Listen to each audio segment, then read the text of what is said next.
Issues of both a personal and professional nature are exploding everywhere. But Tommy's arrogant self-confidence puts him in operator mode, as is usually the case. Or, as he puts it to his Chicago drug dealer associate Diamond, "Keys, my personal life ain't gonna be a problem when it comes to our business." How confident. Here's one instance. Tommy approaches a wall of pointed weapons in Miguel Garcia's, Ramirez, and the Insane Prince's headquarters. He doesn't give a damn if his competitor is aware of the covert romance that Tommy and Miguel's sister Mireya, Carmela Zumbado, had in force. Mireya shares his desire to die rather than be apart from her. Miguel's decision to have Tommy's soldiers stand down is evidence of both Tommy's blatant bravery and his romantic relationship with Mireya.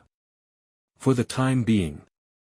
One source of conflict this season is the possibility of World War II breaking out in the streets between Miguel and Tommy.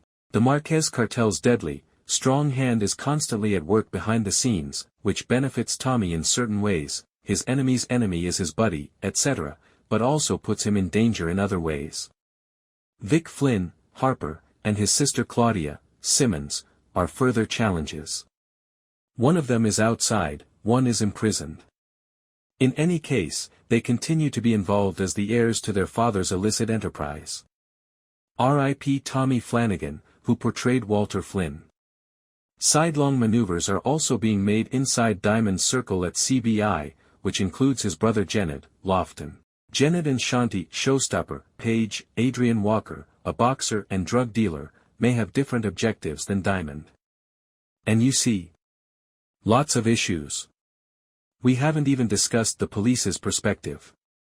With her interdiction task team, U.S. Attorney Stacey Marks, Hyman, has been successful in apprehending strong hitters like Radovan Markovic, Konstantin Lavish, but her attempts to go after Tommy have not been as fruitful. Additionally, Marks has significant career objectives to pursue, Tommy and Diamond. Although the two are in charge of the CBI, Diamond becomes suspicious of some of Tommy's more clandestine and careless choices. Jenned's plot, a rehabilitated Jenned, who still harbors resentment toward Tommy, hatches a covert scheme with Shanti, his romantic and financial partner, to assassinate Tommy and retake CBI. They intend to use Miguel Garcia to carry out their nasty work. Vic Flynn's destiny. The episode shows that the feds, more especially, Stacey Marks' task force, have apprehended Vic Flynn. Tommy and Jenned realize he is an informant and intend to utilize him to provide the feds with false information instead of killing him outright, despite the task force's initial belief that he is a lost cause. Claudia's return. After being set up by Tommy and Shanti, Claudia Flynn was originally believed to be dead or gone. However, it is shocking to learn that she is still alive and recuperating in the hospital. Claudia's return. After being set up by Tommy and Shanti, Claudia Flynn was originally believed to be dead or gone. However, it is shocking to learn that she is still alive and recuperating in the hospital. While incarcerated, she is collaborating with the Martel cartel in an attempt to seize power and will exact revenge on Tommy. Law enforcement pressure. Detective Bobby and Tommy's activities are under further pressure as U.S. Attorney Stacey Marks gains political clout and the Democratic Party supports her for mayor. Do or Die lays the setup for the main confrontations of the final season. The main revelation is that Tommy knows Vic Flynn is a federal informant. Tommy chooses to take advantage of Vic rather than eliminate him. In essence, Vic will become a double agent who can both protect Tommy's organization and provide the feds false leads by controlling the information Vic gives to law enforcement.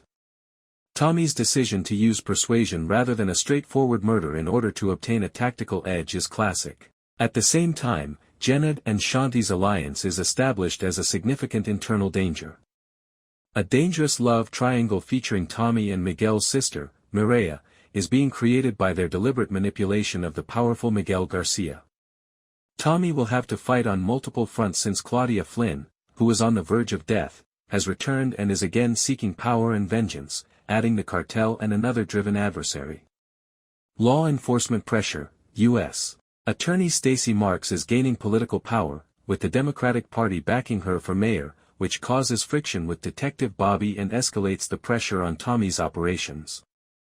Ending explained. The ending of Do or Die sets the stage for the final season's central conflicts. The primary reveal is that Tommy is aware that Vic Flynn is a snitch for the feds.